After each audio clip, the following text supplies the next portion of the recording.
Good morning, students. Standard 10th Social Science. Today we are learning lesson number 10, India, Agriculture.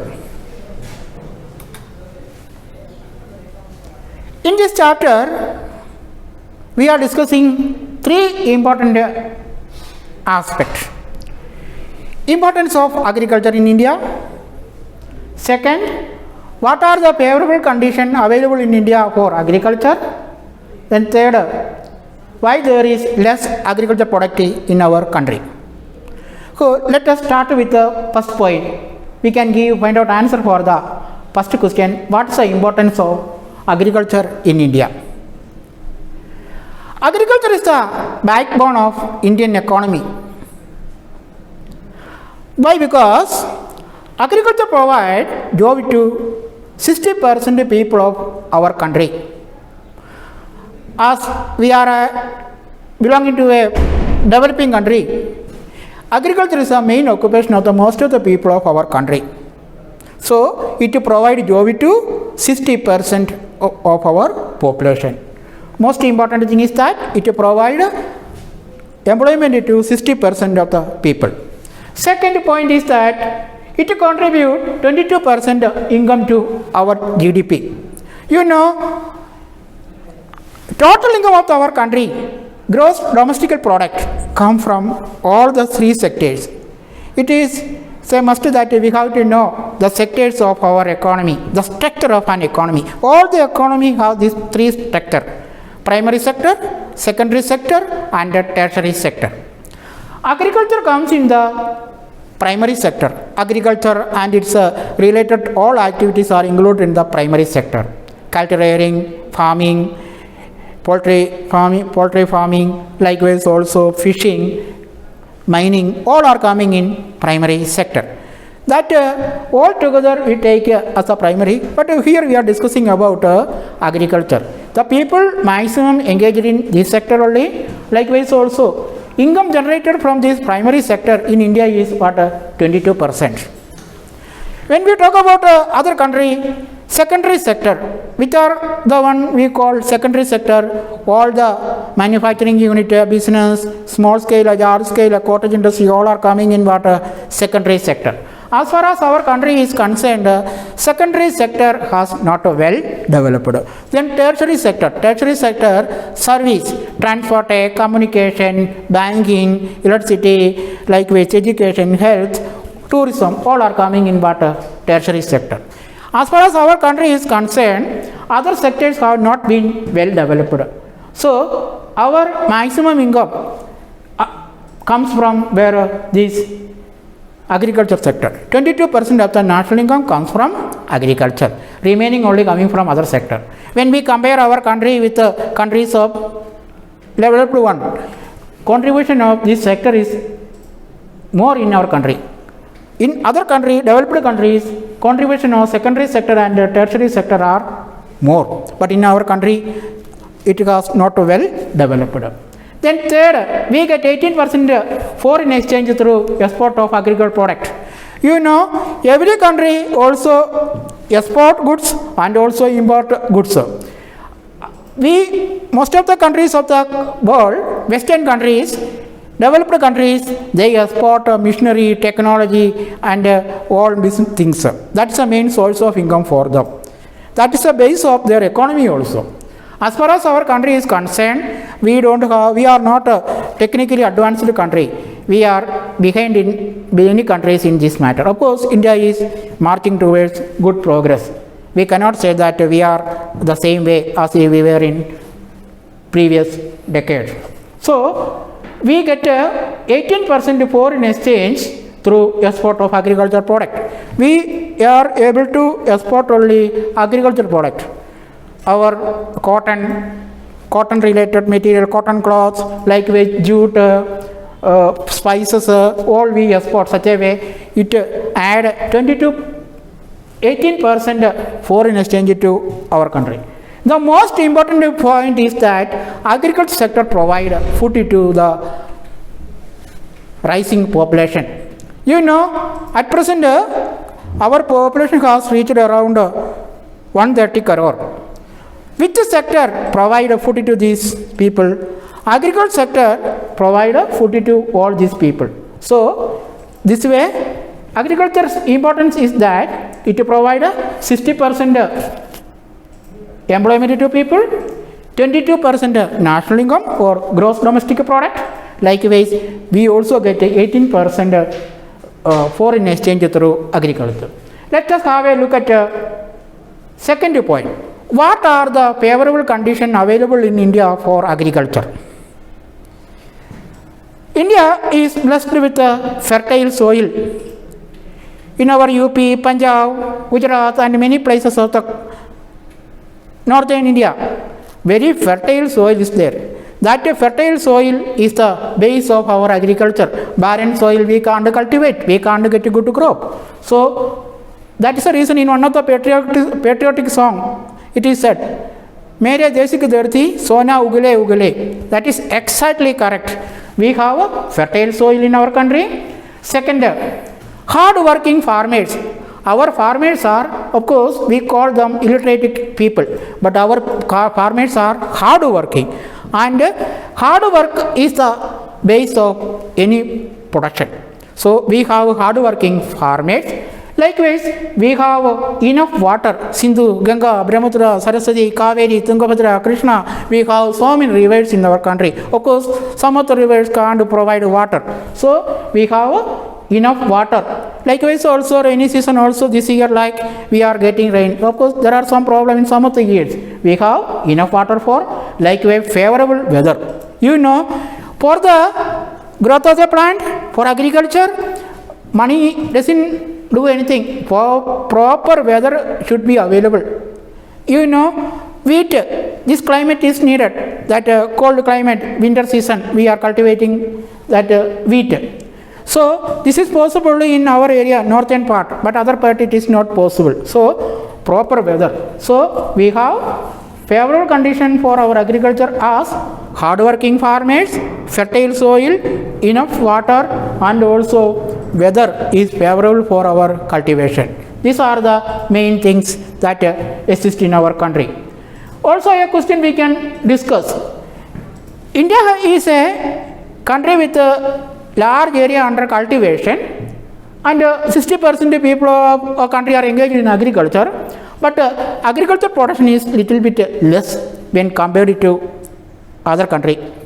Of course, USA, France or many European countries all have good productivity. That much productivity is not there in India, because our farmers are not literate. They do not follow. Likewise also irregular rainfall.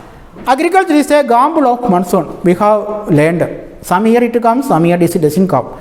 Most of the places, most of the agriculture is carried out based on the availability of rainfall during the monsoon. So another is irregular rainfall.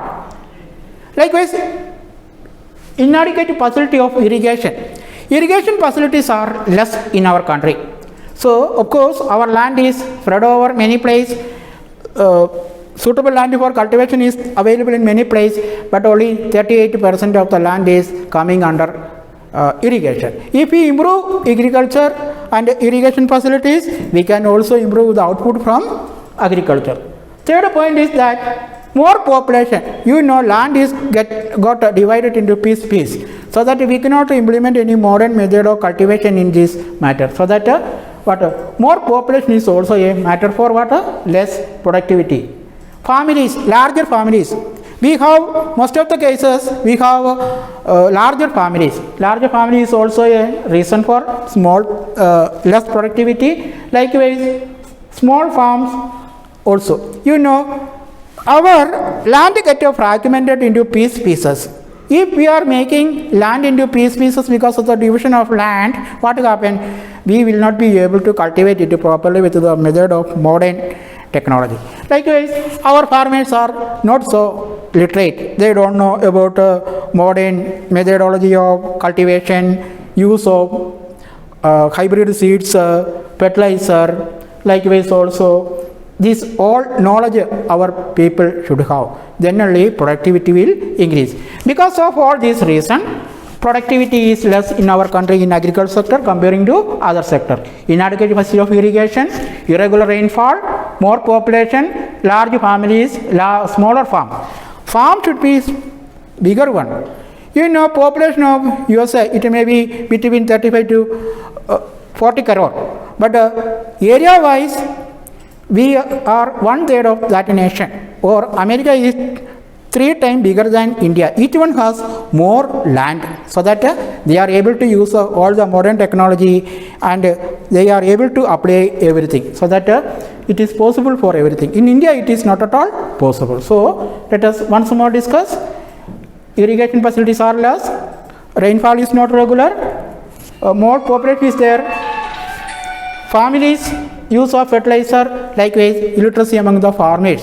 Of course, that trend has changed now because of arrival of TV, mass media everywhere, but people are getting more informed about modern methodology of cultivation, improved seeds and all. That setup which we were discussing in the past were over. So these are the main point which we are discussing. Let us also talk about other factors.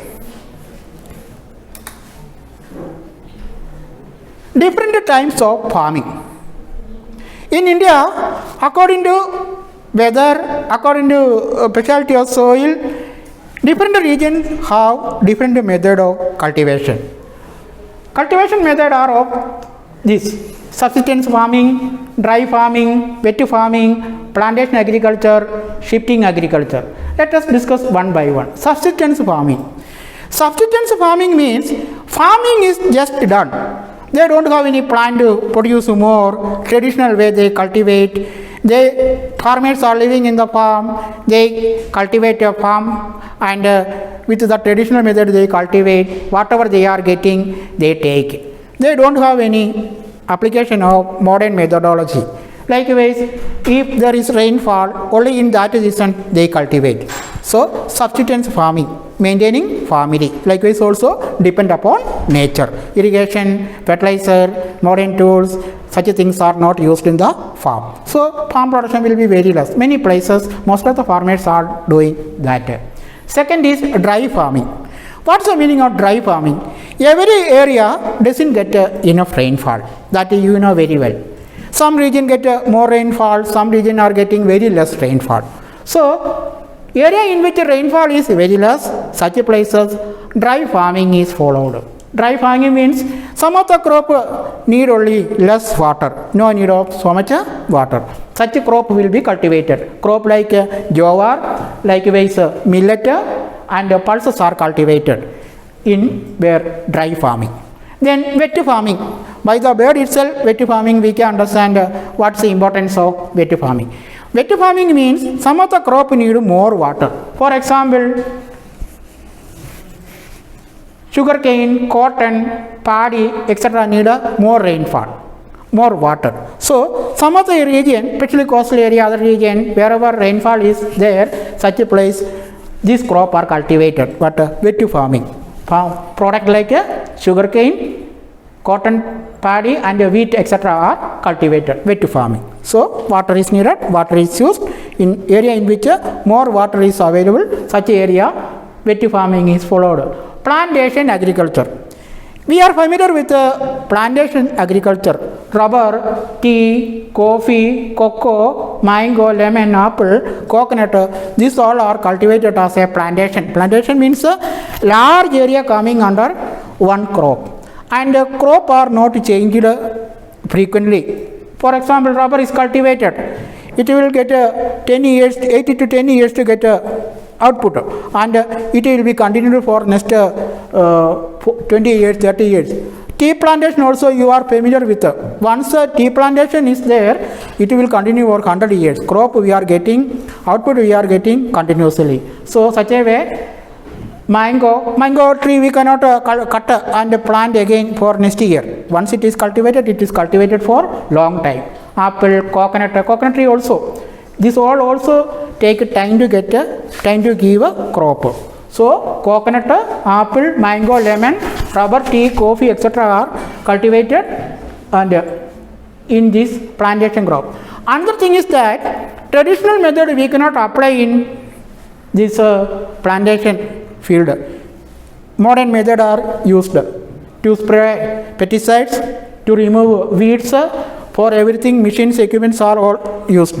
Likewise, also food processing unit all are there inside the farm. As it is a large farm, large area coming under plantation. For example, tea estate. Inside the tea estate, there will be factory for processing tea leaves into tea powder. Likewise, rubber also. Rubber, various things we can produce with the help of rubber. And it is also, such factories are there in big rubber estate or big rubber plantation. That is all. Cocoa, coffee, all are coming that. Intensive farming. Third one is intensive farming. What is intensive farming? Opposite of subsistence farming. Means most modern methods are used. You know, we can improve the productivity of agriculture using all the modern method. Tools are used, implements are used, likewise pesticides, fertilizer, all are used. So such a way, irrigation also done. You know, if irrigation facility is there, some places we can take a crop 3 times. That this is all done. All modern facilities will be available in intensive farming, and intensive farming aim is that to take maximum output. Modern method of irrigation, technologies, machine, fertilizer, insecticides, etc. are used. Intensive farming method. Some of the farmers are very rich.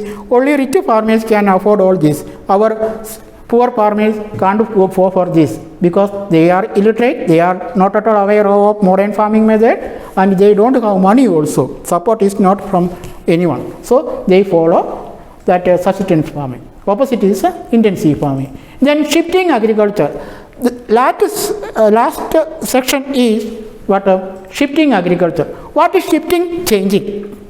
You know, forest area is very fertile.